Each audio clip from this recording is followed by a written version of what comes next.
Alors bonjour à toutes et à tous. C'est pas du tout évident. Merci à Marion Kaplan d'organiser ces séminaires. Je vais essayer d'être le plus pédagogique possible dans un temps record. Parce qu'on m'a donné 1 heure pour faire une thérapie de groupe de 500 personnes. C'est pas évident. Moi-même, je me soigne un peu tous les jours. Alors c'est un sujet très fort, très important.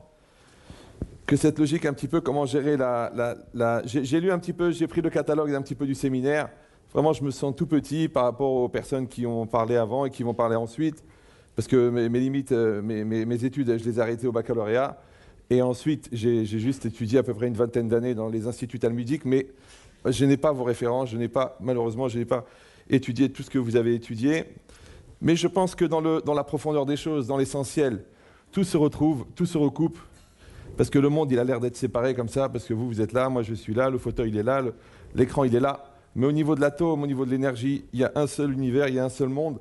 Et les échanges, ils se font à la vitesse de la lumière. Et la lumière, dans la pensée juive, on appelle ça la volonté. Donc à la vitesse de la bonne volonté, les énergies, elles véhiculent les informations. Et donc on n'aura pas de problème a priori de compréhension. Et même si vous ne comprenez pas ce que j'ai dit, je suis sûr que vous comprendrez ce que j'ai voulu vous dire. Donc ici, c'est marqué une chose incroyable. Cette logique-là, de la confrontation perpétuelle qu'on a avec la réalité, avec tout ce que ça peut engendrer.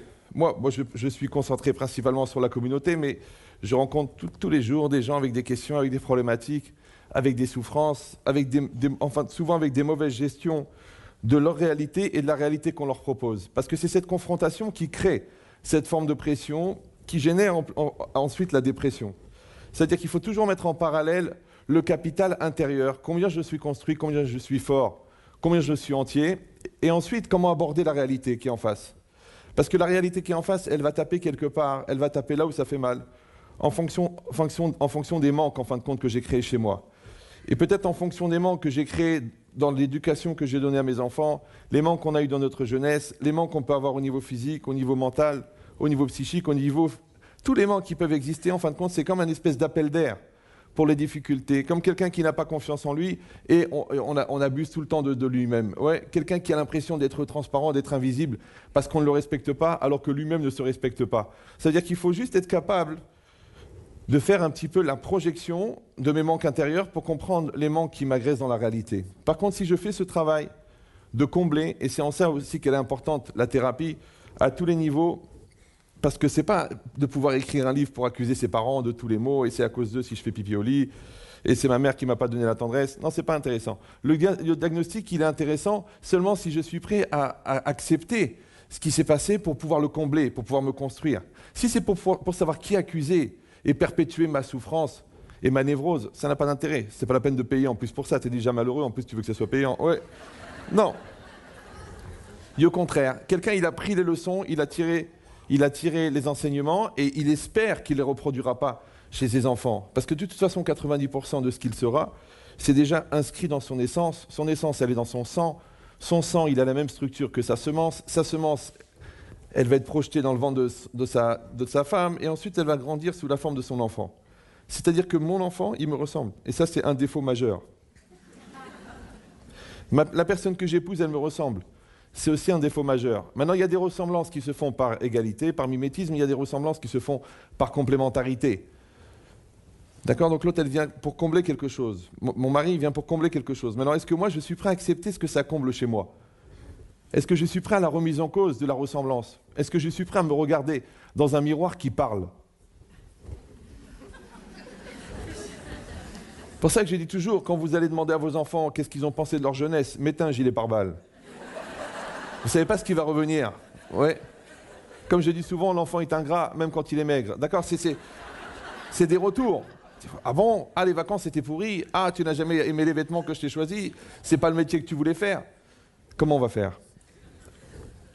C'est pour ça que c'est bien, quand vous orientez vos enfants vers la serrurerie, parce que si un jour ils n'ont pas réussi à l'ouvrir, au moins ils sauront la fermer. Mais ce qui est marqué ici, c'est très important, c'est que quand moi je vais faire ce scanner un petit peu de ma personne, Et c'était ça l'objet de l'écriture des livres et même de la méthode qu'on a écrite.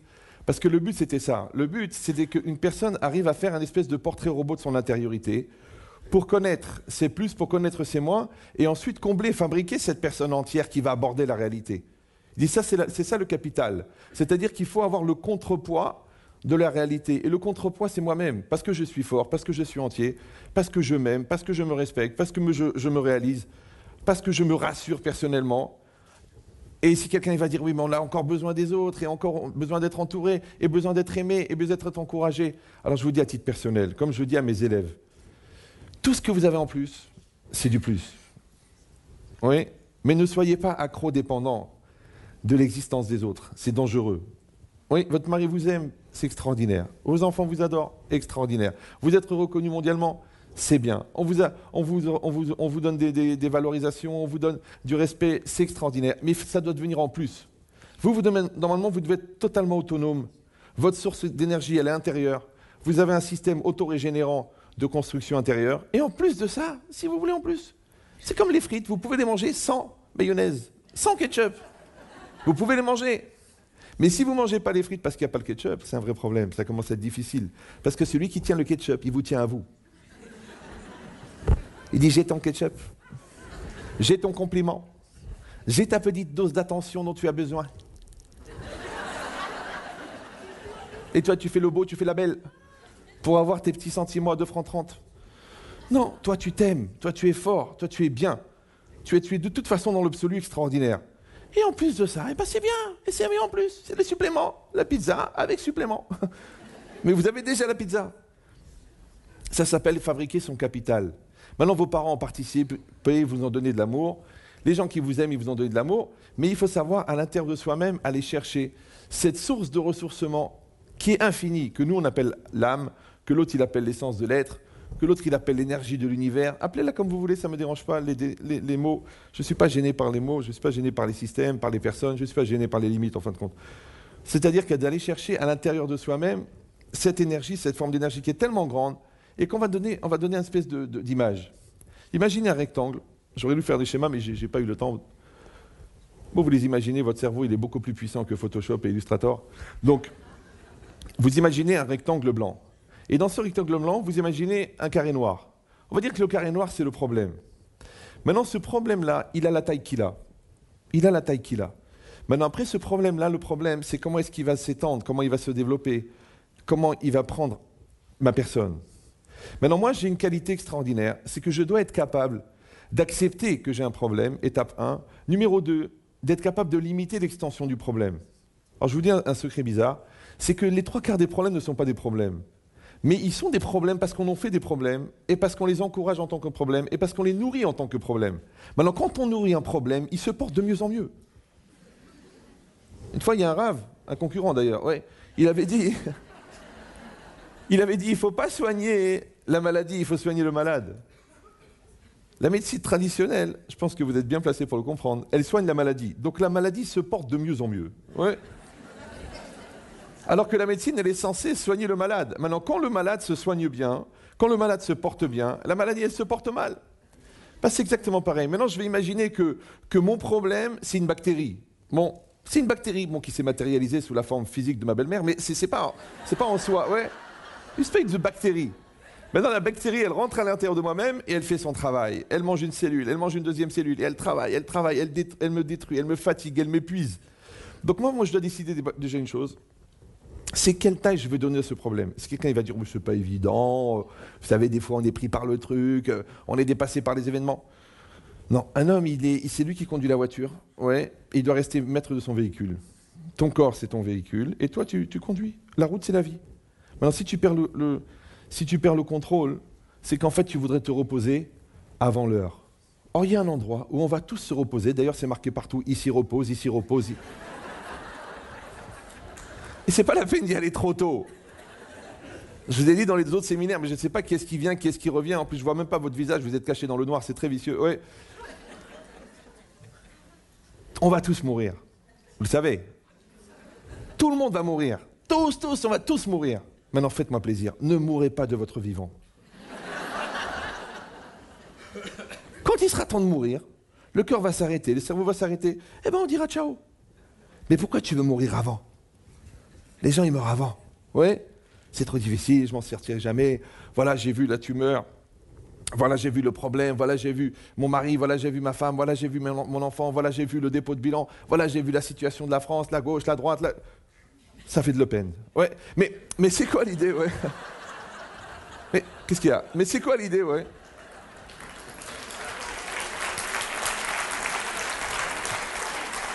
Oh, on va pas faire de politique. C'est dangereux. Mais c'est quoi l'idée? Surtout nous, on est mal placés avec tous les messages que Dieu nous donne, ce qu'on appelle des dieux donnés. Oui, mais c'est quoi l'idée? C'est très important. C'est que quand j'accepte à l'intérieur de moi-même que la réalité, elle est ce qu'elle est. Et c'est très important. Numéro 1, accepte. C'est ton enfant, c'est ta femme, c'est ta belle-mère, c'est ton corps. Il est comme ça. Ouais, toi, tu as un problème de thyroïde. Toi, tu as un malaise avec le temps. Toi, tu as un malaise avec l'argent. C'est ta réalité. D'abord, la réalité, tu l'acceptes. Elle est là. Après, tu vas savoir quoi faire avec. Mais numéro 1, tu l'acceptes. Là, il y a beaucoup de gens qui la refusent. Oui, ils sont là. Bon, on est mariés. Bon, mais c'est que pour un certain temps. C'est juste une vie. D'accord? Oui. Les enfants, si Dieu veut, ils vont partir. Mon poids, je vais maigrir. Et vas-y, et fais encore un régime. Encore des opérations, encore. Mais d'abord, accepte. C'est ta thyroïde. Elle est comme ça. Oui. L'autre, elle mange 8 pizzas, elle maigrit. Toi, tu bois un verre d'eau, tu prends 4 kilos. C'est comme ça. C'est comme ça. Pourquoi moi? Ça change rien. C'est ta nature. D'abord, tu l'acceptes. Pourquoi? Parce que l'adversaire, tu ne pourras jamais le battre, déjà, si tu ne l'acceptes pas. Et si tu le refuses, la peur que tu engendres chez toi, déjà, elle t'a fait perdre le combat avant de le commencer. Donc, tu acceptes. Il y a cette maladie, je vais me battre. Mais j'accepte la maladie. Je ne dis pas, il n'y a pas de maladie. Il y a des gens, non. Ils prennent tout à la rigolade. Ça s'appelle une tumeur de rire. D'accord? Non. Tu acceptes ta maladie, elle existe. Elle est là. C'est comme ça, et tu vas vivre avec, et tu vas travailler avec, et tu vas la combattre. Et toi, tu vas repousser. Maintenant, avec quoi tu vas la repousser? Avec la force positive. Alors maintenant, qu'est-ce qui se passe? On a dit le carré. Il y a le rectangle, il y a un carré noir, et le reste, c'est blanc. Le blanc, c'est quoi? C'est ce qui est positif chez toi, c'est ce qui est fort chez toi, c'est ce qui veut s'en sortir. Et le noir, c'est ce qui est négatif. Maintenant, déjà, on peut être capable de circoncire la limite du problème. Et pour la circoncision, faites-nous confiance. D'accord? Donc, on peut circoncire, on peut limiter la taille du problème.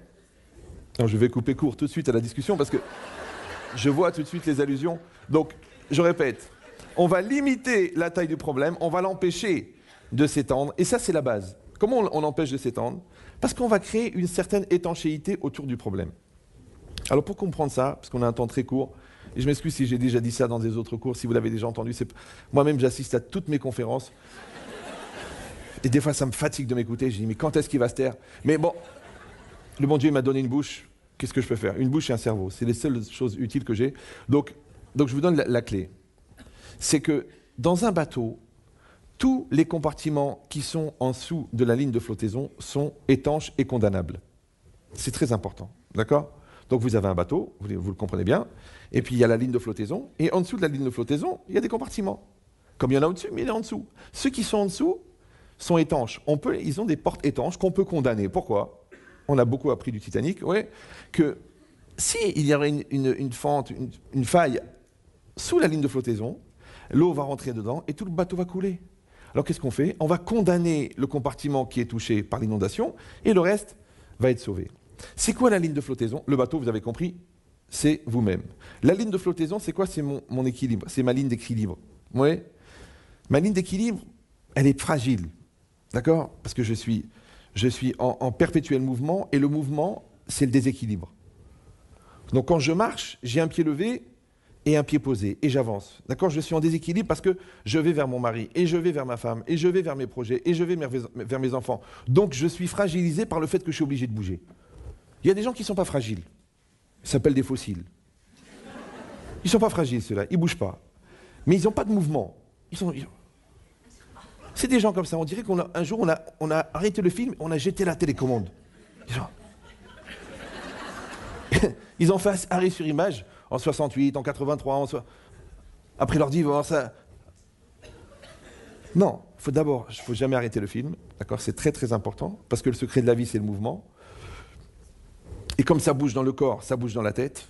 Et quand vous allez oxygéner votre cerveau, vous allez aussi oxygéner vos idées, et vous allez oxygéner votre couple, et oxygéner la relation avec vos enfants, et oxygéner vos projets. faut oxygéner. Donc de la même manière, quand la personne, elle va fermer le compartiment. Pourquoi? Parce que la ligne de flottaison, la ligne de flottaison, c'est la ligne d'équilibre. Et c'est aussi la ligne de bascule, parce qu'au-dessus tu flottes, en dessous tu coules. Tu vois, ce mot-là, il m'a tué. Des fois, tu préférais que ton mari ne batte une baffe plutôt que de te dire un mot méchant. Ouais. Des fois, ta femme, elle va te fracasser. C'est la ligne de flottaison. Des fois, ce dépôt de bilan, il t'a détruit. Des fois, cet enfant, il t'a fait basculer en dessous de la ligne de flottaison. C'est très dangereux. Maintenant, tous les coups que tu vas recevoir en dessous de la ligne de flottaison, il faut être capable de fermer le compartiment. Sinon, le bateau, il va couler. Alors, comment est-ce qu'on rend étanche un compartiment? Il y a quatre parois dans le compartiment. Les 4 parois. Ta croyance, ta famille, tes valeurs, ton cerveau. Si tu n'es pas croyant dans la religion, tu crois en la vie. Oui, et au moins l'instinct de survie quand même. Si je viens t'étrangler, tu te laisses faire ou non? Non, j'ai pas envie de mourir. Bon, tu crois en la vie, c'est déjà pas mal. D'accord. Donc c'est ta croyance. L'autre côté, ta famille. L'autre côté, tes valeurs. Et de l'autre côté, ton cerveau. Maintenant, quand la bactérie, elle va essayer de rentrer dans le reste de ton corps, elle va essayer de rentrer le reste de ta tête. Alors elle va venir, elle va te dire, oui, de toute façon, le monde, il est arbitraire, il arrive n'importe quoi, n'importe comment. Tu dis, non, non, non, non, non. Il y a un Dieu sur terre. La vie, elle a des règles. Le bien mène le bien. Le bien triomphera. Maintenant que tu dis le bien triomphera parce que Dieu l'a voulu, ou tu dis le bien triomphera parce que les valeurs positives dans le monde, elles seront toujours supérieures aux valeurs négatives, fais comme tu veux, appelle-le comme tu veux, ça ne me dérange pas. Je n'ai pas l'obligation de vous faire porter un chapeau, même si vous attrapez les coups de soleil. Mais ouais. Donc c'est quoi l'idée? Ma croyance, elle va limiter les fuites de ce côté. De l'autre côté, si je vais dire, eh ben, je suis seul au monde, de toute façon, je mourrai seul et je crèverai seul et personne ne s'occupe de moi, je dis, non, non, non, j'ai une famille. Ça évite les fuites de ce côté. Si je vais dire, eh ben, je me laisse aller et je me laisse tomber et je fume et je mange et je fume n'importe quoi, non, non, non, non, non, non, non, je peux pas, j'ai des valeurs, je suis éduqué, j'ai des parents, je peux pas faire n'importe quoi, n'importe comment. Donc ça va limiter les fuites de ce côté. Et si je vais dire, oui, mais c'est trop grave, je m'en sortirai jamais, c'est trop difficile. Non, j'ai un cerveau, mon cerveau il va gérer, mon cerveau il va relativiser, mon cerveau il va me dire, il y a plus grave. Il y a plus dur, il y a plus difficile, il y a des gens qui s'en sortent, il y a des pronostics, il y a des diagnostics, il y a des médecins, il y a des thérapeutes. Donc qu'est-ce qu'il va faire mon cerveau? Il va empêcher les fuites de ce côté. Quand j'ai empêché les fuites par là, les fuites par là, les fuites par là, les fuites par là, j'ai rendu le problème, je l'ai mis dans un compartiment étanche. Et c'est une lutte. Maintenant je vous dis la vérité, on ne peut pas lutter perpétuellement contre les fuites. C'est difficile. Ouais. Regarde déjà le lavabo, quand il manque un joint, les gens sont obligés d'en prendre un.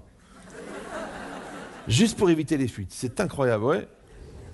Donc comment est-ce qu'on fait pour maintenir cette force, pour éviter les fuites? Alors je vous dis, c'est quoi? C'est que ça, le côté négatif, le côté noir, en fait, on va le maintenir dans sa limite, le problème, parce qu'on va augmenter le côté blanc. C'est-à-dire le côté positif, il faut l'armer, il faut le nourrir. Si votre côté fort est fort, vous n'allez pas avoir peur. Maintenant, il y aura toujours des problèmes, il y aura des soucis, il y aura des contradictions, il y aura des chèques impayés, il y aura des problèmes avec la banque, il y aura des soucis avec cet enfant, il y aura des problèmes avec le couple de cet enfant. Il y en aura des problèmes. Oui, celui qui croit que le monde est un monde sympathique, rigolo, avec de la musique et des chants et des maisons en couleur, ça n'existe pas. Ça s'appelle Disneyland, c'est un truc payant. Oui, ça n'existe pas. Les gens ils disent mais pourquoi? Pourquoi le monde n'est pas bien avec des gens bien qui font du bien pour le bien? On le saurait. Non, c'est pas comme ça. C'est plus compliqué que ça. Donc qu'est-ce qu'il faut faire? En même temps que tu vas préserver, c'est-à-dire empêcher les fuites de négation, de produits toxiques, que la bactérie ne va pas s'étendre, en même temps que tu vas renforcer ton capital positif. Maintenant, je vous dis la vérité, quand le positif est très fort, le négatif, il s'annule. C'est comme si tu as gagné 1 milliard, et juste en sortant pour aller chercher le chèque à la loterie nationale, tu dégires ton costume. Maintenant, il y a des mesquins qui vont dire, quand même, c'est un costume. Et il y a des gens normaux qui vont dire, mais t'as pris 1 milliard. T'as pris 1 milliard, tu vas pas nous saouler pour un costard. Non, c'est pas une question d'argent. C'est quand même un costume.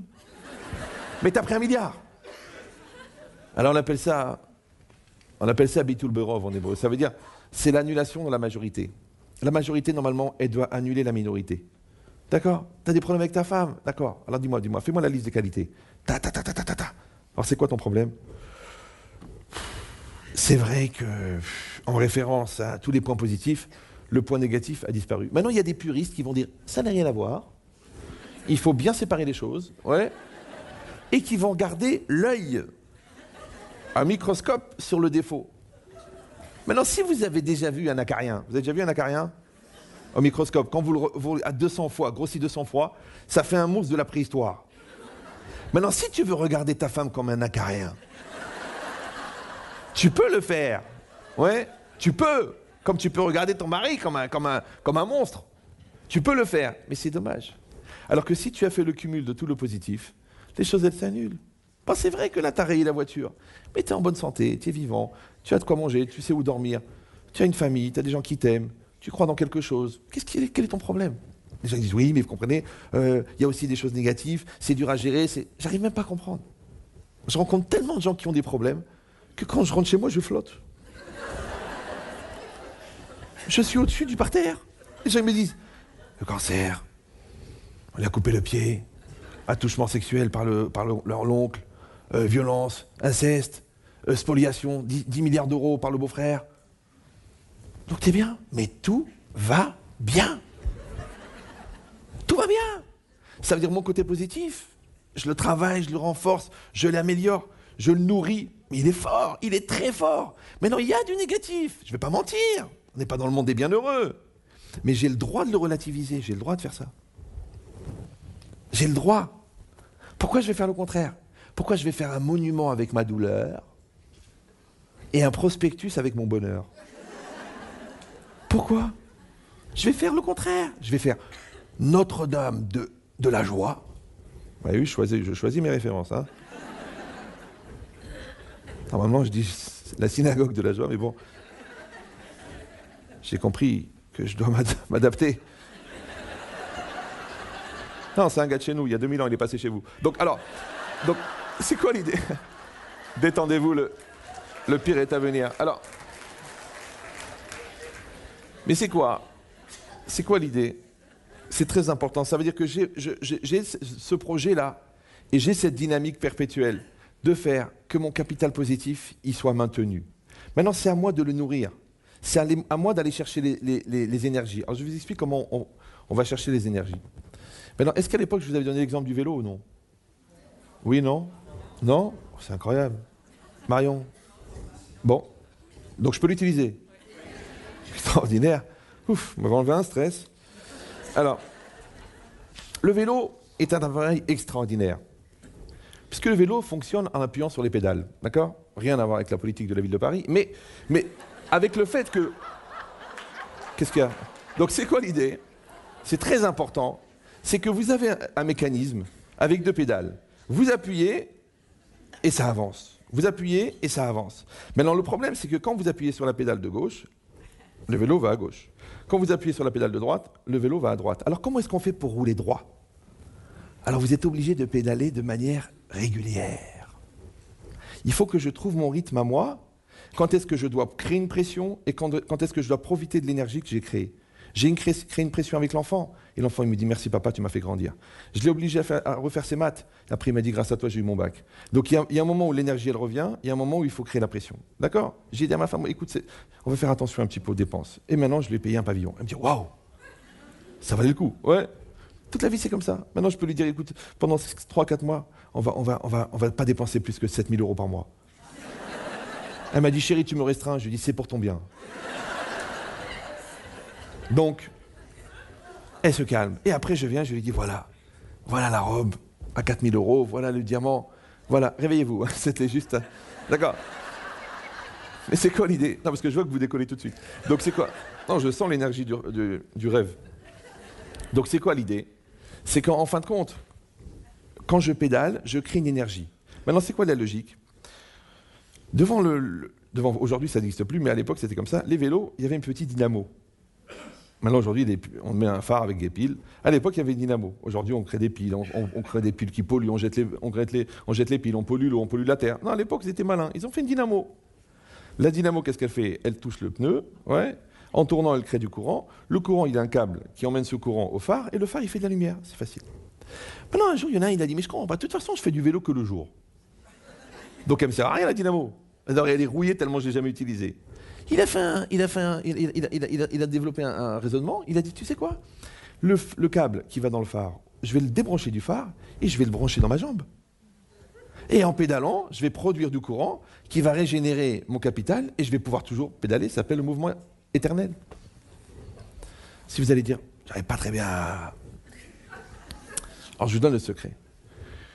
L'homme, il a été créé pour être, et non pas pour faire. Maintenant, on vous vend, depuis que vous êtes né pour faire, que vous êtes des machines, des producteurs, et que si on développe la productivité, et si on développe la consommation, vous serez heureux. Non, vous ne serez pas heureux, vous serez des consommateurs, c'est-à-dire que vous serez des produits de consommation pour la société qui vous consomme, et non pas des consommateurs pour des produits qu'on vous propose de consommer, parce qu'il faut regarder le film du bon côté. Oui. C'est pas vous qui achetez dans le supermarché, c'est le supermarché qui utilise votre pouvoir d'achat. L'autre jour, j'ai entendu quelqu'un, il a dit « Le pouvoir d'achat n'a pas baissé ». Ah, il dit, mais c'est pas possible que la baguette, elle coûtait 1,50 franc, maintenant elle coûte 6 francs. L'essence, elle coûtait 1 franc, maintenant elle coûte 11 francs. Tu vas pas me dire que le pouvoir d'achat n'a pas baissé. Non, le pouvoir d'achat n'a pas baissé, ça veut dire que ton pouvoir d'acheter, il continue, puisque je vois que je te vends plus cher et t'achètes quand même. Donc ton pouvoir d'achat n'a pas baissé. C'est tant qu'il y aura des pigeons, il y aura des malins, d'accord? Mais c'est quoi l'idée? De la même manière, si moi je dis mon pouvoir, c'est-à-dire mon pouvoir d'être, parce qu'il faut agir, il faut construire, il faut produire. Mais pas comme on me propose de produire, c'est-à-dire de produire, de développer la société, d'amener de la productivité. Non, produire pour être. Ça veut dire quoi? Ça veut dire que je vais travailler, mais pas pour augmenter le capital de telle et telle société, parce que je veux me réaliser dans mon travail. Oui, et je vais faire des enfants, pas pour la natalité française. Parce que j'ai besoin de réaliser des facettes que je contiens à travers les enfants qui vont naître. Et eux, ils vont dévoiler d'autres facettes en grandissant. Ils vont me dévoiler chez moi d'autres facettes que moi, je n'ai pas encore dévoilées. Donc toute la vie, ça va être quoi? Ça va être le désir d'être. C'est pour ça que le livre, il s'appelle Une invitation à être. Maintenant, toute la réalité, elle me propose d'être. Et la première nature de l'être, ça s'appelle en français la satisfaction d'être. C'est ce qu'on appelle vulgairement en français la joie. Maintenant, à chaque fois que je fais quelque chose, je dois allumer deux caméras. Une caméra qui va filmer ce que je fais et une caméra qui va filmer ce que je deviens. Ça va? Chaque fois que je fais quelque chose, n'importe quoi, par exemple, moi je parle. En même temps, là, je suis en train de parler. Mais en même temps, je m'entraîne à trouver un langage qui est adapté à un autre public que je n'ai pas l'habitude. D'accord? Et je me bats avec le timing là, qui est en face de moi, qui me stresse. Mais c'est pas grave, je lui en veux pas. Ça doit être... Oui. C'est pas une marque allemande. Donc c'est quoi, oui. C'est pas grave. Donc c'est quoi l'idée? Je m'étonne que ça vous fasse marrer. Mais bon, alors... Non, entre nous, ça nous fait marrer, mais vous, je ne sais pas pourquoi ça vous fait marrer. Bon, alors... Alors c'est quoi l'idée? Ça, c'est important. Ça veut dire quoi? Ça veut dire que quand je vais faire quelque chose, n'importe quoi, j'ai fait à manger à mon mari, j'ai fini d'écrire mon livre, j'ai écrit mon article, j'ai promis à ma femme que je rentre à 8h, je suis rentré à 8h. À chaque fois que je fais quelque chose, je dois avoir un double regard. Ce que je fais et ce que je suis devenu grâce à ce que j'ai fait. Un exemple, j'ai passé 1h30 avec mon fils à lui expliquer que ça suffisait de mettre des tournevis dans l'œil de ses copains. Il est un peu violent, oui. Maintenant, pour moi, c'est quoi? C'est de l'éducation. Enfin, pour lui, c'est de l'éducation. Mais pour moi, c'est quoi? C'est un travail de patience. Parce que je répète pour la énième fois, rangez vos affaires, faites vos devoirs, n'attendez pas la veille pour faire la dissertation, enlève ton doigt de ton nez. On le saurait si tu étais Cousteau. Arrête, d'accord? Donc c'est quoi l'idée? C'est que, en fait, l'énergie, l'acte que je suis en train de faire, oui, et ce que je deviens grâce à ce que je fais. Alors je vous dis la logique. La prise de conscience de ce que je deviens grâce à ce que je fais, c'est ça ce qui va régénérer mon capital de joie. J'ai bien travaillé avec ce patient, j'ai redonné le sourire à ce déprimé, j'ai repris la pêche, j'ai fait ce que j'avais à faire. C'est ça qui recapitalise. Recapitaliser. Pourquoi? Parce que notre personne, elle est faite de plusieurs parties. Il y a une partie qui s'appelle un réservoir de joie. On a dit une partie, elle a été remplie par notre enfance. Mais après, il faut le régénérer. Parce que quand vous achetez une voiture, le concessionnaire vous met 20 litres dedans. Ouais. Mais après, il faut remettre de l'essence. C'est pareil, au début, quand vous vous rencontrez, c'est extraordinaire, je t'aime, tu m'aimes, oh là là, extraordinaire, t'es belle, t'es magnifique. Mais après, il faut encore des déclarations, encore de la douceur, faire évoluer le dialogue, évoluer la communication, évoluer l'intimité. Pourquoi? Tu dis, mais non, c'est bon, j'ai mis de l'essence au départ. Non. Il faut réinvestir à l'intérieur. Maintenant, comment je vais faire pour réinvestir? Où je tire l'énergie pour réinvestir? Alors je te dis, le résultat obtenu par les premiers investissements me donne la force de réinvestir. C'est pour ça qu'on dit que les cultivateurs sont toujours heureux, parce qu'ils voient que ça pousse. Pourquoi l'autre il déprime? Je comprends pas, il a un poste chez Ron Poulenc, l'autre il est chef de cadre, développement chez IBM, l'autre il est... Tu sais pourquoi? Parce qu'il sent pas qu'il fait quelque chose. Plus il avance, plus on lui dit de toute façon tu sers à rien. On peut se passer de toi, il y en a 15 qui attendent dehors, et lui il va mourir. Mais il est obligé de continuer, parce qu'il a un salaire, parce qu'il est engagé sur le pavillon, parce qu'il a un leasing sur la voiture, il a un leasing sur sa femme. Comment il va faire? Donc qu'est-ce qu'il fait? Il est obligé de dépenser une énergie énorme pour maintenir un standing qui ne le rend pas heureux. C'est pour ça qu'ils sont obligés de prendre des cachets. C'est vrai, pourquoi ils prennent des cachets? Jamais compris. Vous savez que la France, c'est le recordman du monde des antidépresseurs au niveau consommation. Alors que tu vas à Calcutta, tu vas là-bas, il y a M. Boulung, il vit sur un morceau de trottoir, ils sont 13 enfants, ils vivent par terre, ouais. Le matin, ils roulent les tapis comme ça, et le soir, ils viennent, ils dorment là. Qu'est-ce que tu fais, M. Boulung? Je travaille, Amine. Qu'est-ce que tu fais? Je gagne. Combien? 12, je sais pas, la monnaie, ouais. Et qu'est-ce que tu fais avec? J'achète un bol de riz, et après, on mange, tous. Tout le monde mange. Il n'arrête pas de rigoler. Tu dis, ça doit être un tic du pays ou quoi? Ouais. Là, ils ont mangé un bol de riz, ils dorment par terre dans un caniveau. Toi, tu sais, t'as perdu la réservation d'hôtel, il te dit, viens dormir, il y a de la place. L'autre, il a un 12 pièces, avenue Flandrin, tu lui dis, je peux dormir, il dit, non, je m'excuse, je reçois ma mère. D'accord. Il est heureux, il est content, il est bien. Il est bien. Il vit dans la ville la plus polluée du monde, et il a tout le temps le sourire. Et toi, 3 000 euros, ta femme 4 000, tes rendements financiers 3 000, les 2 propriétés que la grand-mère t'a laissées, un en Normandie, un sur la côte, ouais, tu as un travail de fou, tu as fait HEC, t'as ça, et tu as des petits cachets. Ça va en ce moment? Ça va, c'est pas évident. Excuse-moi, j'ai une réunion, il faut que je m'isole. Oh. Mais qu'est-ce qui t'arrive, mais enfin? Toi aussi? Moi aussi. Oh, attends, 2 minutes. Oh là là. Mais je comprends, mais qu'est-ce qui te manque? Regarde la vie que tu as, regarde l'argent, regarde la famille, regarde tous tes enfants sont bronzés. Tu dois être heureux, d'accord? Donc, qu'est-ce qui se passe?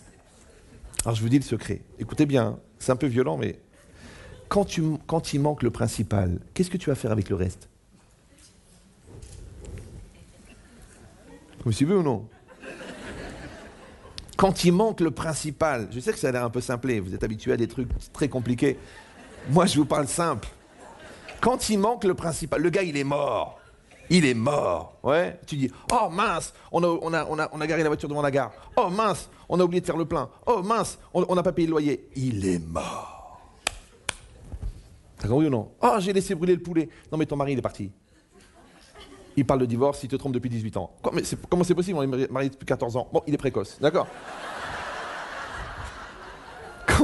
Quand dans le couple, il n'y a pas d'amour, ouais, quand tu as détruit l'espoir de l'enfant un jour de se lier à toi, quand la personne, son cœur et son cerveau s'est arrêté.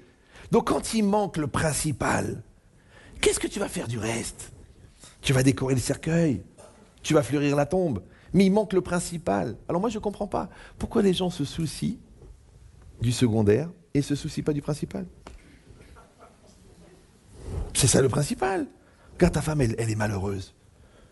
Vas-y, non, mais je comprends, on s'est engagé sur un projet, et moi-même, j'ai une reconnaissance sociale, et j'ai besoin au niveau de mon travail, et tu verras ce que je vais leur laisser, et tu verras ce que je vais leur laisser. Mais qu'est-ce qu'ils veulent? Ils veulent un père, ils veulent pas un héritage. Oui, mais tu comprends, je veux pas qu'ils souffrent de la misère. Bon, toi, tu as eu la misère morale, ils vont avoir la misère mentale. C'est mieux. Donc ça veut dire quoi? C'est-à-dire pourquoi est-ce qu'on perd à chaque fois le contact avec l'essentiel? Pourquoi on n'est pas capable de scanner et de dire ça c'est important, ça c'est pas important? Parce qu'on n'a pas le double regard. Le double regard, c'est ce que je fais, ce que je deviens. Maintenant, si je prends les énergies de ce que je fais, alors là je deviens quelqu'un. Quand je deviens quelqu'un, je vis bien. Oui, il y a mieux à manger, il y a moins à manger. La maison elle est plus grande, elle est moins grande. On part en vacances, on se part pas en vacances. Mais tu es avec la femme que tu aimes, tu es avec tes enfants, qu'est-ce que ça peut faire? Mais toi, qu'est-ce que tu fais? Non, toi, j'ai un statut social, j'ai une image, j'ai une reconnaissance, j'ai une pression au niveau professionnel. Alors quoi, toute ta vie, tu vas vivre dans le regard des autres. Mais le regard des autres, c'est comme une ampoule, il s'éteint un jour. C'est très rare qu'un type qui est mort, on dit tiens, je vais l'appeler. Jamais on rappelle les morts. D'accord? Donc n'attends pas des gens qui t'ont fait exister par leur regard, qui te fassent exister après que tu seras mort. Par contre, dans le souvenir de ta femme, dans le souvenir de tes enfants, dans le souvenir de tes amis, de ceux qui t'ont aimé, dans le souvenir de ta génération, si tu as existé, tu vas continuer à exister. Maintenant, je vous dis, les gens qui vont exister après leur mort, c'est les gens qui étaient vivants de leur vivant. Maintenant, les gens qui étaient déjà morts de leur vivant. Et ils sont encore morts après. Ça, c'est un syndrome de l'ampoule. C'est des gens que quand il est mort, on l'a dit, il s'est éteint. Alors vulgairement, on dit il a claqué. Comme une ampoule. Alors déjà que de son vivant, c'était pas une lumière, alors imagine après sa mort. Ouais. Maintenant, une ampoule qui est claquée, c'est impossible de la réparer. Tu vas chez le réparateur, tu dis écoutez, c'est juste le petit filament là, si vous pouviez faire une petite... Il dit monsieur, enfin l'ampoule est claquée. L'ampoule est claquée. Eh bien un jour, on va tous claquer. Alors moi, je vous dis un secret du Talmud. La lumière, elle va s'éteindre un jour. Mais ce qui est important, c'est qu'est-ce que tu as fait pendant qu'elle était allumée? Qu'est-ce que tu as fait? Et c'est exactement pareil. Quand vous allez prendre cette énergie, quand vous allez donner du meilleur de vous-même, quand vous allez travailler, quand vous allez générer, quand vous allez construire, en fin de compte, vous justifiez la lumière. Chez nous, on appelle ça justifier son âme, d'accord? Chez d'autres, on appelle ça justifier la vie. C'est ça l'amour de la vie. Maintenant, quand moi je prends cette énergie-là, parce que je prends conscience, parce que je dis, mais j'ai grandi encore avec ça, j'ai encore grandi avec ça, j'ai encore évolué avec ça, je me suis encore parfait avec ça. C'est ce perfectionnement personnel qui n'a rien à voir avec l'égoïsme ou l'égocentrisme. Oui, c'est parce que je suis né seul et je vais mourir seul. Et un jour, je vais rendre des comptes seul à Dieu ou à la vie. Ça ne changera rien. Mais en fin de compte, c'est cette personne-là que j'ai construite. C'est comme si le bon Dieu m'a donné un diamant brut et moi, toute ma vie, je taille le diamant. Maintenant, est-ce que le diamant, il va être taillé ou non? Il y a des gens, toute leur vie, ils sont restés des diamants bruts. C'est des gens qui ont dit, bon, vous savez, il a un très gros potentiel. C'est vraiment un grand potentiel. C'est dommage parce qu'il avait un grand potentiel. Alors un enfant de 8 ans qui a un grand potentiel, c'est extraordinaire. Mais un enfant de 68 ans, c'est plus un potentiel.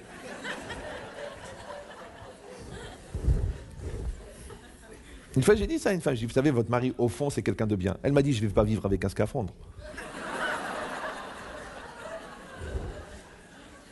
Mais c'est exactement pareil. Ça veut dire que mon capital de joie, qui est extrêmement fort, malheureusement, il s'use. Mon capital de conscience, qui est extrêmement riche, aussi il s'use. Mon système nerveux, il fatigue. Alors comment je vais faire? Il faut régénérer. Il faut régénérer. Maintenant, quand je régénère, c'est quoi? Parce que je prends conscience de ce que je deviens. Je prends ce capital de satisfaction d'être. Je prends ce capital d'efforts que je fournis, de résultats que j'obtiens. Je prends tout ça et c'est ça qui régénère. C'est-à-dire que la prise de conscience de ce que je deviens régénère mon capital de joie. Maintenant, quand mon capital de joie est fort, alors je peux maintenir la pression sur la bactérie pour pas qu'elle pénètre plus chez moi. Parce que j'aime la vie. Il y a la maladie, mais j'aime la vie. J'ai des gens qui comptent sur moi. J'ai encore des choses à faire. J'ai encore des projets. Vous savez, nous, on a des rabbins spéciaux. C'est un peu difficile de parler de ça ici, mais on a des gens, par exemple, qui sont morts. Ils sont morts. Oui. Et ils nous racontent qu'ils sont montés au ciel. Ils sont arrivés devant le tribunal céleste. Et quand on leur a dit, vous êtes morts, il a dit, non, je ne peux pas. Je sais que pour vous, c'est un peu bizarre, mais il a dit, je ne peux pas. Il a dit, pourquoi? Parce que les gens ont encore besoin de moi. Pour telle et telle mission, je dois retourner. Alors il dit, là-bas, il y a eu une concertation. Et on m'a renvoyé, on lui a rajouté 13 ans. Maintenant, je peux vous dire que cette personne-là, qui est morte il y a 8 ans, c'est une sur des centaines, des milliers. Hein. Elle avait 5 maladies mortelles. Les médecins, quand il a déclaré la maladie, ils lui ont dit, on lui donne 3 semaines. Il a vécu 13 ans. Il a fait 6 arrêts complets, arrêt cardiaque de 45 minutes. Mais il est revenu. Pourquoi? Parce qu'il avait une mission. Maintenant, comment quelqu'un il peut être tellement conscient de sa mission, tellement empli de sa mission, que même devant le tribunal céleste, il va dire non. Il va dire non, j'ai du travail, j'ai pas le temps de mourir. Maintenant, tu veux pas le faire devant le tribunal céleste? Alors lève-toi devant ton cancer, lève-toi, lève ta tête, tu dis pas, j'ai vu les résultats. Tu préfères quoi alors? Taverny, Pantin? Marbre rose, marbre blanc? Tu vois, les gens, ils sont déjà morts avant de mourir. Ouais, c'est pas un pied dans la tombe, ça veut dire eux-mêmes ils creusent comme ça. Ils s'entourent de gens. Oui, ben c'est la fin. Alors on va parler de la fin et se préparer à la fin et la thérapie de la fin et tout la fin. Pourquoi la fin? Pourquoi la fin? De toute façon, la fin, elle va venir. On n'est pas obligé de mourir en bonne santé. Vous me suivez? C'est les gens, ils font tout pour mourir en bonne santé. Non, on va mourir parce qu'on sera usé, on va mourir parce que ça sera fini, on va mourir parce que ça sera la fin. D'accord? Mais maintenant, pourquoi on va mourir avant? Et cette logique-là, c'est quoi? C'est qu'une personne, elle a un capital, elle a un projet qui est tellement énorme, tellement grand, elle sourit à la mort. Comme nous-mêmes, nous sourions à la haine depuis plus de 3000 ans. On sourit à la haine. Chaque génération, il y a un nouveau. Des fois, ils sont comme ça, des fois, ils sont comme ça. Chacun, ils essayent d'attraper un truc, on n'arrive pas à savoir quoi. Ouais. Et nous, on sourit. Heureusement qu'on rigole. Parce que sinon, comment on aurait pu produire tellement d'humoristes si on était dépressif? Ouais. Mais c'est quoi l'idée? C'est simplement que la personne, elle sache que la vie, elle est plus grande que la haine. Le bonheur, il est plus grand que la haine. Et la vie, elle est plus grande que la maladie. Ouais. Et la bonne volonté, elle est plus grande que la mauvaise volonté. Donc quand tu es en face de quelqu'un que tu as épousé et qui est en pleine crise de mauvaise volonté, débranche, enlève la prise. Arrête de prendre la tête, arrête de souffrir, arrête de chercher la petite bête, arrête de faire de la mousse avec ton petit morceau de savon. Oui, mais t'es pas venu à l'heure. Et vas-y, et toi, et je t'ai jamais aimé, et ça marchera jamais, et ta famille, ta race, ta mère. Mais avec un petit morceau de savon, tu as rempli la salle de bain. Et ça fait 10 ans qu'on cherche le morceau de savon. Et après, juste avant de mourir, tu dis, c'est pour ça qu'on s'est fait la gueule pendant 10 ans. Pour ce petit morceau de savon. Alors c'est ça qu'il faut arriver à faire. Exactement, pareil comme tu le fais avec l'autre. Oui, parce qu'on a dit, parce que tu as conscience, parce que tu as construit un capital, parce que tu as relativisé. Alors la chose, elle est facile. Parce que toute la vie, c'est ça. La vie, c'est un poids et un contrepoids. Regardez la grue. Regardez la grue. Je ne parle pas de votre belle-sœur. Regardez la grue. Oui, elle va soulever des tonnes et des tonnes d'un côté. Pourquoi? Parce que de l'autre côté, il y a un contrepoids. Alors fabrique le contrepoids au lieu de nous saouler. Au lieu de dire, j'attendais beaucoup de la vie, j'attendais beaucoup de mes parents, j'attendais beaucoup de ma mère, j'attendais beaucoup de mon frère, j'attendais beaucoup de la société, j'attendais de la politique, j'attendais... Arrête d'attendre, arrête. Mets ton contrepoids. Vas-y, mets le contrepoids. Vas-y, mets-le. Et tu verras d'un seul coup, tu peux tout porter et il n'y a pas de déséquilibre. Et ça se passe très bien. Et c'est bien. Et ça va. Et cette logique-là, c'est quoi? C'est qu'à l'intérieur de toi-même, il y a quelqu'un qui veut s'en sortir. Et en même temps, il y en a un qui ne veut pas s'en sortir. Il ne veut pas. Oui, la victimisation, la souffrance, la difficulté, la douleur, la mort. Il y a des gens comme ça, ils se lèvent le matin. Je suis mort. Ils rentrent le soir. Je suis crevé. Tu sais pas si tu dois appeler le docteur ou les pompes funèbres, tu sais plus. Pourquoi c'est comme ça? Pourquoi? Oui, mais l'avenir c'est mort. Notre couple, c'est mort. Les enfants, c'est mort. Le business, c'est mort. Il n'y a que la mort. On a le temps pour la mort. Elle va venir. Je vous le dis, hein, même celui qui est arrivé toute sa vie en retard, ce jour-là, il va venir à l'heure. Donc, c'est pas la peine de la devancer et de marquer la date tous les jours. Ouais. Non. Qu'est-ce que tu fais, toi? Ce qui est marqué ici, à l'intérieur de toi, il y a celui qui veut s'en sortir. Et à l'intérieur de toi, il y a celui qui ne veut pas s'en sortir. C'est celui-là le côté noir, c'est ça le petit carré noir. Ouais. C'est ça la souffrance, c'est ça la peur, c'est ça le malaise, et c'est ça le mal-être. Et c'est celui-là qui va nourrir ta dépression. Maintenant, le problème, c'est de qui tu vas être solidaire. Est-ce que tu vas être solidaire de celui en toi qui veut s'en sortir, ou est-ce que tu vas être solidaire en toi de celui qui ne veut pas s'en sortir? Parce que c'est très facile de s'installer. Tu te mets dans le lit d'hôpital et tu fais comme ça.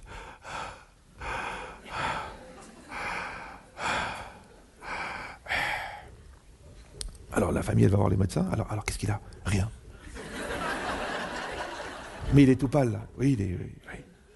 Lui-même, il le dit, il pense que c'est fini. J'en peux plus. J'ai touché le fond, là. Je sens plus mon corps. J'ai des brûlures, j'ai des frissons.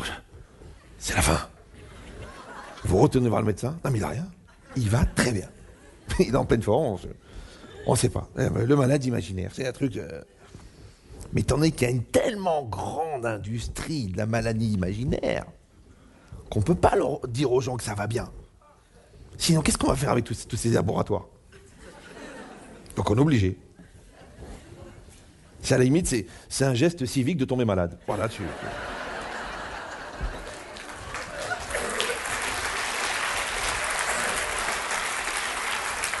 Grâce à toi, l'interdit. Alors, tu vas chez Leclerc pour sauver l'économie, tu tombes malade pour sauver les laboratoires. C'est extraordinaire. Ouais. Donc, c'est quoi l'idée? C'est que Il y a un avion qui s'est écrasé dans la cordillère des Andes. Il y avait 50 passagers dedans. Il n'y a que 2 survivants. Les 48, ils sont morts. Maintenant, les 2 survivants, c'est un monsieur de 35 ans et un enfant de 8 ans. Ils ne se connaissent pas. Ils sortent comme ça des décombres. Ils sont à 100 km du premier village. Il n'y a pas de vivres, il n'y a pas de chauffage, il n'y a pas de radio. Ouais. Donc le monsieur, il voit que tout le monde est mort, il prend cet enfant, il dit écoute, viens avec moi, il l'habille bien, il met un cache-nez, un manteau, une fourrure, lui aussi il s'habille bien, il le prend par la main, il commence à marcher dans la neige. Alors l'enfant il l'arrête, il dit monsieur excusez-moi, on est à 100 km du premier village, il fait moins 30, il n'y a pas de nourriture, il n'y a pas de chauffage, il n'y a pas de radio. On va mourir, à quoi ça sert de marcher? Vous avez bien la situation dans la tête là? Oui, non, oui. Maintenant je vous demande une question. Si vous étiez à la place de l'adulte, qu'est-ce que vous auriez dit à l'enfant? Maintenant, je ne peux pas vous demander à tous votre avis. Parce qu'il me reste 14 minutes. Ouais. Alors, je vous dis la réalité. Moi, je m'en sers comme test. C'est un texte que j'ai créé puisque j'ai eu la malchance de ne pas faire d'études.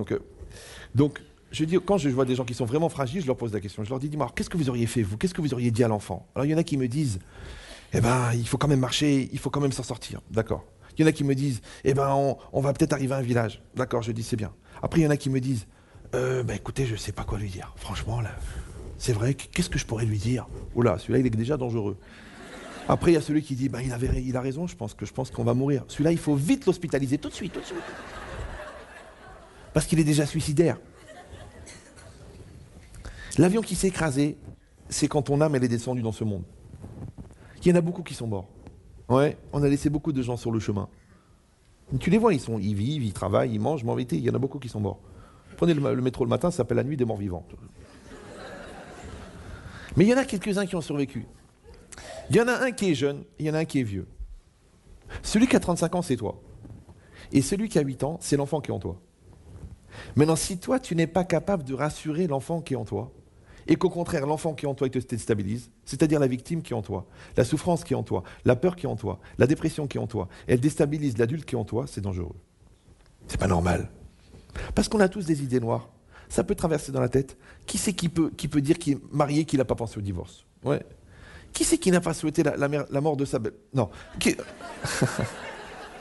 J'ai mes excuses, je reviens toujours sur le sujet, mais j'ai essayé de faire des blagues sur le beau-père, ça marche pas. Mais c'est quoi l'idée? Ça veut dire qu'on a tous des souffrances, on a tous des peurs, on a tous des angoisses, ouais. Et on vit quand même. On se lève le matin, on travaille, on fait ce qu'on a à faire. C'est normal. On n'est pas toujours exactement satisfait de nos enfants. Ils n'ont pas exactement fait ce qu'on attendait d'eux, mais quand même, on va continuer à les aimer, mais quand même, on va croire en eux, mais quand même, on va investir. Et c'est normal, c'est la vie. C'est que la vie, elle doit être plus forte que la mort. Même plus forte que la mort qui est en toi. Et c'est quoi la mort qui est en toi? C'est l'immobilisme. Oui. C'est le fait de s'arrêter. C'est le fait de dire, je m'en sortirai pas, c'est trop difficile. Tous ces langages-là, il faut les bannir. Tu peux même les inscrire dans la liste des gros mots. Carrément, marque-le. Moi, je vois les gens, ils ont peur d'être vulgaires. Non, la vulgarité, c'est pas de dire des mots vulgaires. La vulgarité, c'est de détruire, d'user, de polluer son capital. Tu as une réserve d'eau, tu vas pas uriner dedans.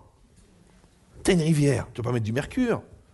Alors quand toi, tu vas t'angoisser, quand toi, tu vas stresser, quand toi, tu vas cultiver une négation, tu es en train de polluer ton potentiel.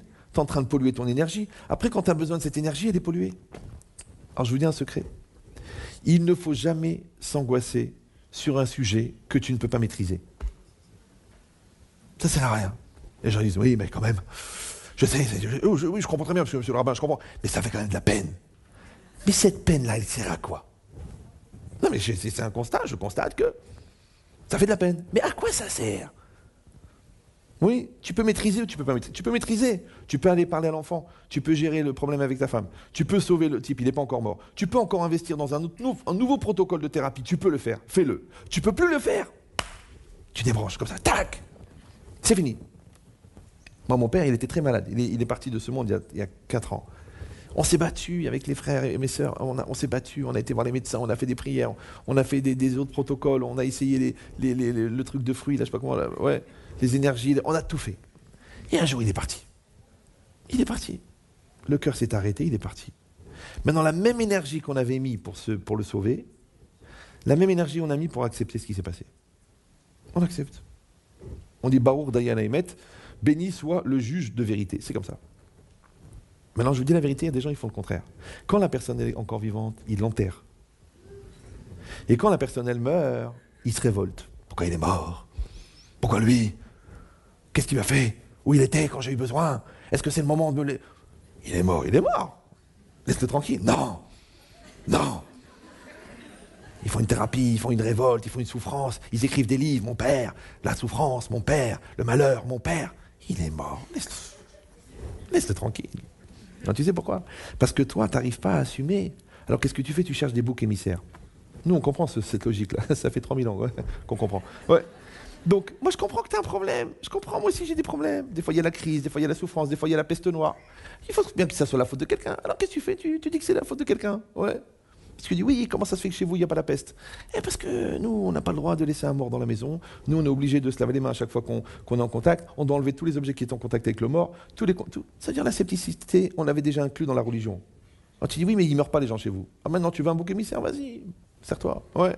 Ben, toute ta vie, c'est pareil. Toi, tu vas accuser ton mari, toi, tu vas accuser ta femme. Mais le temps que tu passes à accuser, c'est un temps que tu passes à ne pas résoudre ton problème. Et les gens, ils se suffisent. Et les gens, ils se contentent. En plus, il y a des gens qui sont payés pour les conforter dans leur accusation.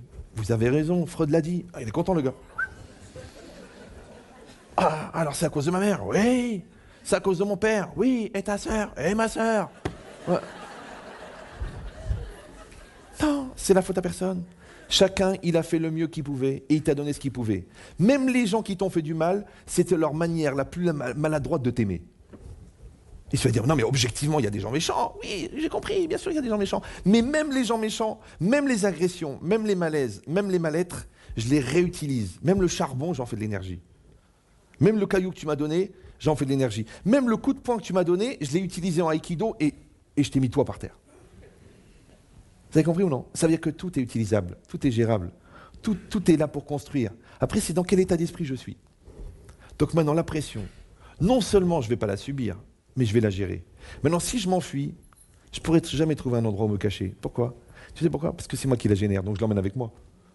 C'est comme si le gars, il croit qu'en s'enfuyant, il va laisser la maladie là où il est tombé malade.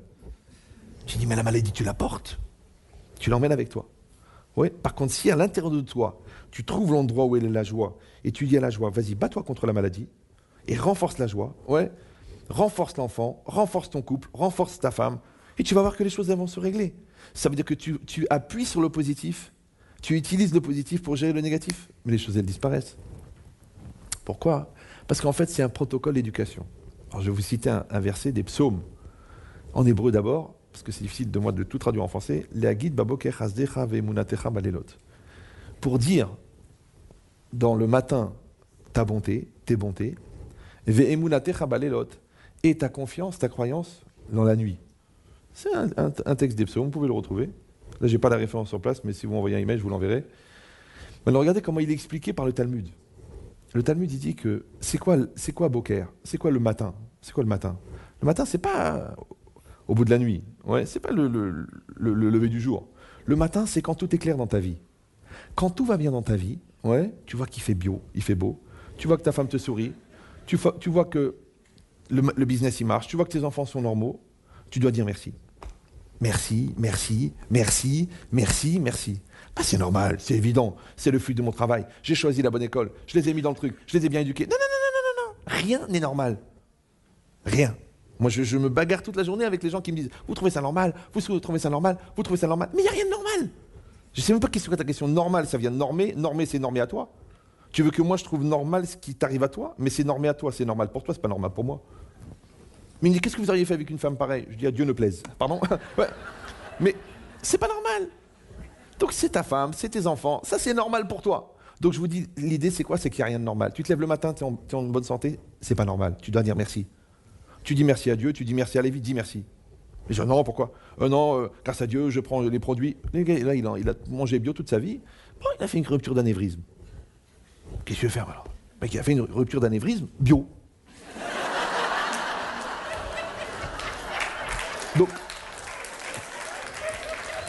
Donc tous les matins, je ne pense pas que parmi tous les gens qui interviennent, quelqu'un peut te garantir que tu ne mourras jamais. Donc je vous donne le secret. Puisqu'on a dit qu'il est interdit de mourir de son vivant, c'est aussi une recommandation d'être vivant tous les jours. C'est quoi vivant tous les jours? C'est dire merci. Ça s'appelle les Hagid Baboker Hazecha.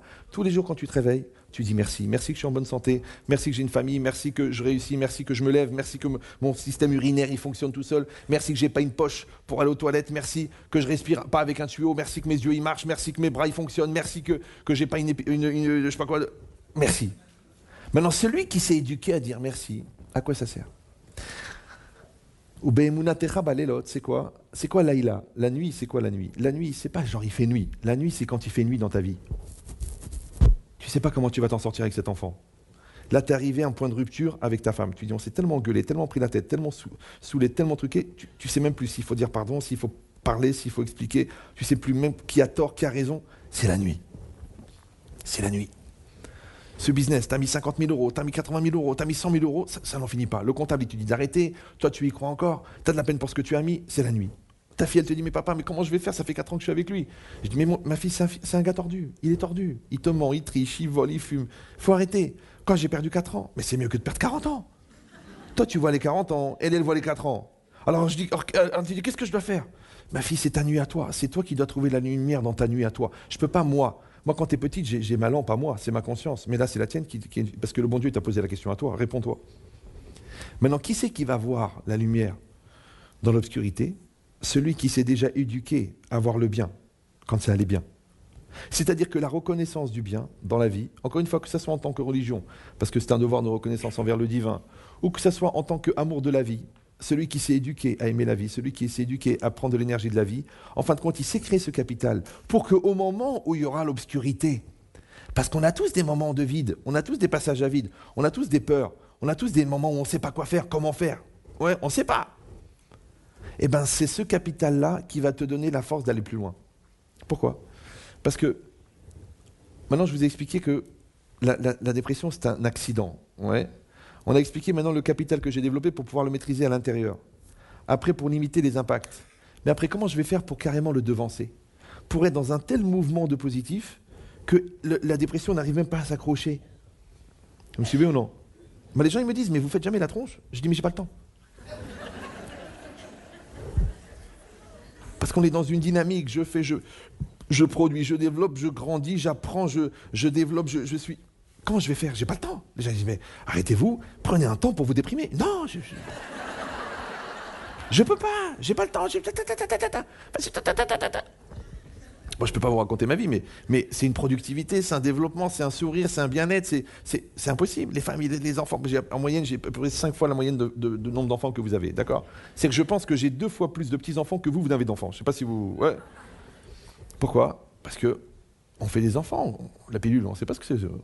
Ouais, le bon Dieu l'a envoyé, tu vas dire non, le calcul des naissances, au niveau, ça tombe mal, puisqu'on a lancé le pavillon, qui crève le pavillon. On va habiter dans une caravane. Ouais, maintenant, je suis en train de réfléchir, maintenant, qu'est-ce que cet enfant, il va m'enlever, genre dans mon pouvoir d'achat. Mais la bénédiction, elle vient de la vie, elle ne vient pas des économies que tu as fait sur la mort de l'autre. Exactement pareil. Que quand moi je vais prendre cet espoir-là, et c'est ça qui est fort, c'est que je vais prendre, c'est comme l'espèce de grosse pierre que j'ai accrochée avec une chaîne, et bien que c'est tout noir devant, je sais que c'est tout noir devant, c'est pas grave, je sais qu'il y a un truc solide derrière. Alors qu'est-ce que je fais? Je fais comme ça, et j'envoie la pierre. Wow! Comment on appelle cette pierre qu'on jette vers l'inconnu? Ça s'appelle l'espoir. Comment il s'appelle la chaîne? La croyance.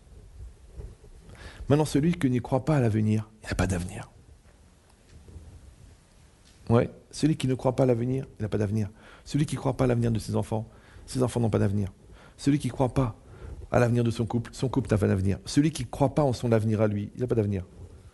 C'est quoi l'espoir? L'espoir, c'est l'espace que je crée dans mon présent pour que mon futur existe. Maintenant, la chaîne, elle est rattachée là. Mais elle va de l'autre côté, dans l'inconnu. Maintenant, dans l'inconnu, dans le lendemain, dans le siècle à venir, dans mes enfants, dans mes petits-enfants, j'ai déjà jeté loin la pierre. Ça s'appelle Emunatecha Balelot. Ça veut dire que j'ai la confiance. J'ai la confiance. Oui, j'ai la foi. Une foi très très forte. Encore une fois, je ne vous oblige pas à devenir religieux. Mais ayez la foi. La foi dans l'homme, la foi dans la vie, la foi dans Dieu, la foi dans la nature, la foi dans vos projets, la foi dans votre énergie vitale. Ayez la foi dans quelque chose. Et la foi, c'est quoi? C'est d'être capable de s'investir dans une chose que l'on ne voit pas. Exactement le contraire de la science. La science, c'est je ne crois que ce que je vois. Ce qui est extrêmement dangereux, puisque tu ne vois qu'une toute petite partie de l'histoire. Donc quand tu as foi dans le petit, tu ne peux pas voir grand. Donc ayez foi en plus grand que vous. N'ayez pas peur. Allez loin. Jetez la pierre loin.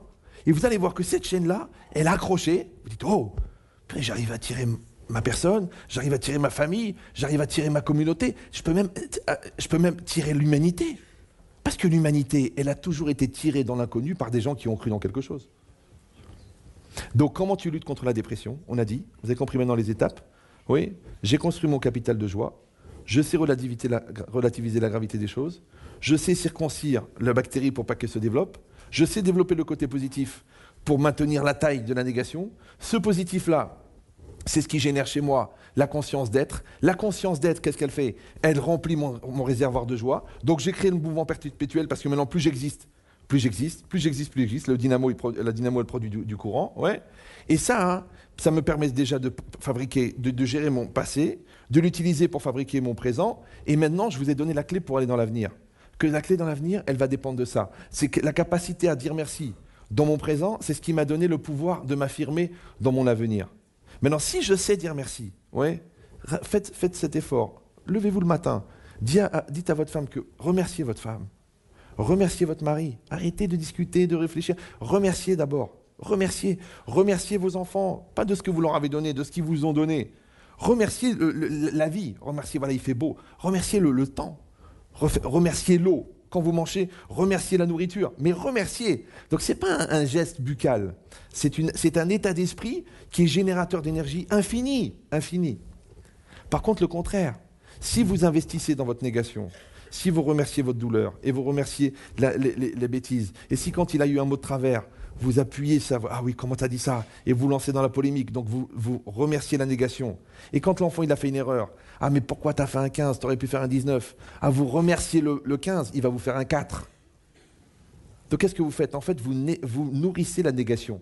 Après, vous vous dites, alors comment on va faire? On est entouré de négation, Maintenant, continuez à manger bio, prenez des produits extraordinaires, venez à des séminaires. Mais tout ça, ce n'est valable que si vous venez dans un esprit de construire, de vous en sortir. Mais si vous êtes dans un esprit de dire, je ne suis pas bien, mais je vais me soigner, c'est dangereux. J'ai dit, je vais bien. Maintenant, on a passé une étape. Parce que même quand j'accepte l'événement, je l'accepte en tant qu'événement positif. C'est-à-dire que la vie m'a posé une question. Donc même tout à l'heure, quand j'ai dit que j'accepte la maladie, j'accepte la souffrance, je n'accepte pas en tant que condamnation. Je l'accepte en tant que proposition. Allez, voilà, on me propose aujourd'hui. Tiens, on me propose, voilà. Mon fils, maintenant, il a un problème. On me propose de lui parler. Ouais, toute la vie, c'est ça. C'est une série de propositions. Maintenant, celui qui est un peu malin, il répond aux questions de la vie. Celui qui n'est pas malin, il croit que les questions s'adressent à l'autre. Parce qu'il a le malaise de se sentir concerné. C'est cerné par son problème personnel. Ouais. Mais si on fait le contraire, et qu'on accepte de rentrer dans cette énergie extraordinaire, alors les choses, elles sont faciles. Maintenant, moi, j'ai terminé. De toute façon, c'est marqué off, donc a priori, je devrais me débrancher quelque part. Alors, juste pour vous dire d'abord que j'étais très très content. C'était pas évident tout de suite parce que à partir de demain soir, on a une fête très très importante. Et Marion, elle a tellement insisté, j'ai dit bon, je viens. Je vous dis, j'ai laissé toute ma famille dans le train parce qu'il continue jusqu'à Cannes. Et moi, je suis descendu ici pour vous. Je suis très content d'être venu. Oui, et je sens votre énergie positive d'apprendre et de grandir. Et c'est extraordinaire, bien que je vous ai apporté que des choses évidentes et basiques, et que vous n'avez pas vraiment besoin de ça, parce que même moi, je vous dis, quand je lis l'intitulé du catalogue, quand je lis les textes, je dis, mais attends, mais ils n'ont pas besoin de moi, ces gens-là, c'est tous des fusées, d'accord? Mais c'est pas grave, au pire, ça vous fera du bien, d'accord? Et aussi, comme elle vous a expliqué, Marion, qu'on a beaucoup, beaucoup travaillé pour ce livre. Pour moi, c'est 25 ans de travail. Et ensuite, qu'on a mis avec Madame Adida au point cette méthode, qu'en fin de compte, c'est un peu l'américaine, c'est-à-dire des questions pour pouvoir, en fin de compte, optimiser et devenir. Parce que là, j'ai vu que le côté abstrait, il y a beaucoup de gens qui n'arrivaient pas à faire le pas du devenir. C'est-à-dire, au niveau intellectuel, ils étaient très, très, très contents. Mais après, au niveau du devenir, bon, par quoi faut commencer? C'est compliqué, d'accord? Donc là, vous avez vraiment, on l'a fait pour des débiles, donc des gens normaux, c'est extraordinaire. Ouais. Donc, il faut juste suivre la méthode. Et avec l'aide de Dieu, que ça vous apporte à tous que du bien. À bientôt.